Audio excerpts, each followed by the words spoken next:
Hey Roblox fans, if you are trying to change your account location in Roblox but can't find the option anymore, here's the update.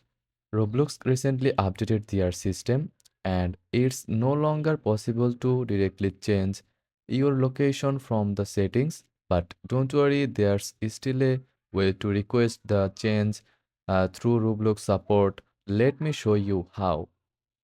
First of all, open your web browser and go to the official Roblox support page.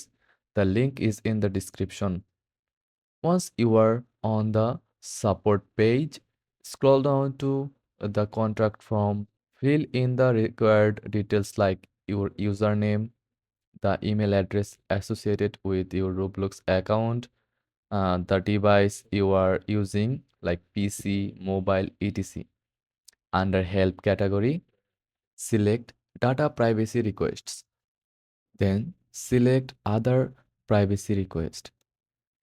In the description box, explain your issue clearly. For example, you can write, Hello Roblox support. I would like to request a change to my account location. Currently, I am unable to update it through the settings. Please assist me with updating my account's location to new location. Thank you. After completing the form, click Submit. Roblox support will review your request and respond via email. Be patient, it might take a few days to get a reply. And that's it. While you can't directly change your location anymore, contracting Roblox support is a straightforward process. If this video helped, give it a thumbs up and subscribe for more Roblox tips. See you in the next video. Thanks for watching.